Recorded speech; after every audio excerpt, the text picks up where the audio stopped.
غصے والے شوہر کے لیے دوسری شادی کا حکم۔ اگر کسی مرد نے پسند کی شادی کی ہو لیکن وہ اپنی بیوی کو مارتا ہو، گالیاں دیتا ہو اور بات بات پر دونوں کے جھگڑے رہتے ہوں اور ان میں 2 دفعہ طلاق بھی ہو چکی ہو اور اب وہ مرد دوسری شادی کرنا چاہتا ہے، تو کیا اس کے مزاج کے حساب سے اس کے لیے دوسری شادی کرنا صحیح ہے یا نہیں؟ ایک خاتون نے پوچھا ہے کراچی سے۔ دیکھیے، دوسری شادی کرنا مرد کے لیے اس شرط کے ساتھ جائز ہے کہ وہ 4 بیویوں میں عدل کرے، دوسری، تیسری، چوتھی، سب کے حقوق ادا کرے۔ یہ فیصلہ کرنا کہ وہ حقوق ادا کر سکتا ہے یا نہیں کر سکتا، یہ اس مرد کا خود کا کام ہے۔ یہ معاشرے کو شریعت نے اجازت نہیں دی ہے یا پہلی بیوی کو اجازت نہیں دی ہے کہ وہ یہ فیصلہ کرے کہ آپ چونکہ حقوق ادا نہیں کر سکتے لہذا آپ کے لیے حرام ہے۔ تو یہ مرد پر ہے۔ وَإِنْ خِفْتُمْ أَلَّا تَعْدِلُوا، قرآن میں اللہ کا ارشاد ہے کہ اگر تمہیں خود سے یہ خوف ہے کہ تم برابری نہیں کر سکو گے، فَوَاحِدَةً، تو ایک بیوی پر اکتفا کرو یا ایک بھی شادی نہ کرو۔ تو یہ فیصلہ مرد کرے گا۔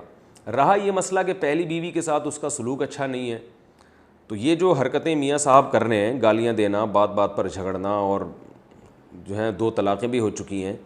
2 طلاقیں کیوں ہو چکی ہیں، وہ صحیح ہوئی ہیں غلط ہوئی ہیں، اس کے بارے میں تو ظاہر ہے جب تک میاں بیوی دونوں کی باتیں سامنے نہ آئیں یہ فیصلہ کرنا ممکن نہیں ہے۔ طلاقیں ہمارے معاشرے میں ہوتی ہیں، صحیح بھی ہوتی ہیں، غلط بھی ہوتی ہیں۔ بعض دفعہ تو انسان خود کسی کو مشورہ دیتا ہے بھائی علیحدگی اختیار کرو، بعض دفعہ غلط کر لیا ہوتا ہے میاں نے، طلاق بنتی نہیں ہے لیکن وہ دے دیتا ہے۔ تو 2 طلاقیں کیوں ہو چکی ہیں مجھے تو معلوم نہیں ہے، تو اس بارے میں تو میں کوئی کمنٹس نہیں کر سکتا۔ ممکن ہے شوہر نے زیادتی کی ہو، ممکن ہے بیوی کی طرف سے زیادتی ہو۔ رہا یہ مسئلہ کہ شوہر بیوی کو مارتا ہے، گالیاں دیتا ہے، بات بات پر دونوں جھگڑتے ہیں، تو اس کا مطلب ان کے تعلقات اچھے نہیں ہیں۔ مارتا ہے، اچھا کام نہیں کرتا، لیکن کیوں مارتا ہے یہ بھی پوچھ لینا چاہیے۔ مطلب یہ کہ کسی کے بھی جب ذاتی حالات سامنے آئے نا تو ایک طرف کی بات سن کے انسان فیصلہ نہیں کر سکتا۔ بیوی پہ ہاتھ اٹھانا برا کام ہے، لیکن بعض دفعہ ایسا ہوتا ہے کہ بیوی نے کوئی ایسا کام کیا ہوا ہوتا ہے کہ ہاتھ اٹھانے کے بجائے یعنی کوئی بھی دوسرا شخص کہے گا، مثال کے طور پر ایک عورت شوہر کے سامنے اس کے باپ اور ماں کو گالی دے رہی ہے، ایک مثال دے رہا ہوں میں، ایسا کرتی نہیں ہیں عورتیں لیکن ایک مثال دے رہا ہوں۔ اب اس پہ شوہر نے کھینچ کے ایک تھپڑ لگا دیا، تو اب اس تھپڑ کو تو دیکھا جا رہا ہے کہ مرد نے بیوی پہ ہاتھ اٹھایا، تو یہ بھی تو دیکھا جائے گا نا کہ اس نے کیا تھا، اس نے اس کے باپ کو گالی دی ہے، اس کی ماں کو گالی دی ہے، تو یہ تو غیرت کا تقاضا ہے۔ جو غیرت مند آدمی ہے وہ تو یہ نہیں برداشت کرتا کہ میری بیوی میری ماں کو برا بھلا کہے، کل اس بیوی نے بھی ماں بننا ہے اپنے بچوں کی۔ تو کیس کی نوعیت دیکھی جاتی ہے کہ کہاں غلط ہو رہا ہے اور کہاں بہت اس سے بھی زیادہ غلط ہو رہا ہے۔ بلا وجہ بیوی پہ ہاتھ اٹھانا یا چھوٹی چھوٹی باتوں پہ ہاتھ اٹھانا، روٹی نہیں پکائی، کھانا نہیں پکایا، نمک تیز کر دیا، یا ٹائم پہ پوچھا کیوں نہیں مجھے، یہ کیوں نہیں کیا، چھوٹی موٹی جو چیزیں گھروں میں چل رہی ہوتی ہیں، اس پہ بہت زیادہ غصہ کرنا یا ہاتھ اٹھانا یہ تو بالکل غلط ہے، اس کی تو نہ اسلام میں اجازت نہیں ہے۔ لیکن بعض دفعہ کچھ ایسی بڑی باتیں گھر میں ہو رہی ہوتی ہیں کہ مرد کو ہاتھ اٹھانا پڑتا ہے۔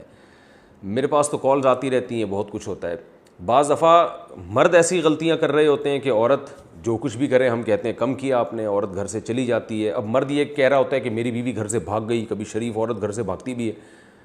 تو جب آپ اس کیس کی گہرائی میں جائیں تو بھائی آپ نے کام ایسے کیے ہیں کہ وہ غنیمت ہے گھر سے بھاگی ہے صرف، ورنہ ایسا بھی ہو سکتا ہے کہ آپ کی ٹانگیں توڑ کے گھر سے بھاگتی وہ۔ تو اس لیے جو میاں بیوی کے جو کیسز ہیں نا، فلاں نے فلاں کو مارا تو فلاں نے فلاں کو گالی دی، تو محض اس بات سے نہیں فیصلہ کیا جا سکتا کہ کون صحیح ہے کون غلط ہے۔ گالی دی تو کیوں گالی دی، اس کی ریزن بیان کریں، تو وہ ریزن سامنے آئے گی، وہ پتہ چلے گا کہ یہ گالی دینا بنتا تھا کہ نہیں بنتا تھا۔ گالی دینا تو ویسے بھی نہیں بنتا، لیکن بہرحال اب یعنی غلط کیا تو کتنا غلط کیا یہ تو اندازہ ہو جائے گا نا، ہو سکتا ہے اس نے بھی گالی دی ہو۔ تو دوسری شادی کا ان چیزوں سے تعلق نہیں ہے کہ آپ کے پہلی بیوی سے تعلقات کیسے ہیں۔ پہلی بیوی سے تعلقات بعض دفعہ اس لیے خراب ہوتے ہیں کہ بیوی خراب ہوتی ہے، بعض دفعہ اس لیے خراب ہوتے ہیں کہ دونوں کا مزاج مل ہی نہیں رہا ہوتا آپس میں، تو اس لیے بھی خراب ہوتے ہیں۔ اور ایک وجہ یہ بھی ہوتی ہے کہ شوہر خراب ہے، تو اگر شوہر خراب ہے پھر تو اس کے لیے دوسری تیسری شادی سے اس کو منع کیا جائے گا کہ بھئی آپ تو خود ہی 2 نمبر آدمی ہو، ایک کے حقوق ادا نہیں کر رہے، باقیوں کو بھی آپ جو ہے نا وہ برباد کر دو گے۔ تو ایسی کنڈیشن میں شوہر کا خراب ہونا اگر ثابت ہو جائے تو پھر اسے منع کیا جا سکتا ہے مشورتاً کہ آپ کے لیے غلط ہے یہ کام، اس کو یعنی اس کو سمجھایا جائے کہ آپ نے ایک عورت کو، جیسے میں نے ایسے زندگی میں مرد دیکھے ہیں کہ 2-3 شادیاں کی ہیں اور سبھی کو جس سے کرتے رہے اسی کی زندگی تباہ کرتے رہے ہیں وہ۔ لیکن اگر کوئی اور صورتحال ہے کہ دونوں کو مزاج آپس میں نہیں ملتے، اس سے لڑائیاں ہو رہی ہیں، یا یہ کہ بیوی کا قصور ہے تو پھر شوہر کو نہیں روکا جا سکتا دوسری شادی سے. تو اس میں کوئی ایک اصول اور ضابطہ نہیں ہے, اس میں ہر ایک کے حالات جب سامنے آتے ہیں تو اس کو حالات کو دیکھ کے فیصلہ کیا جاتا ہے.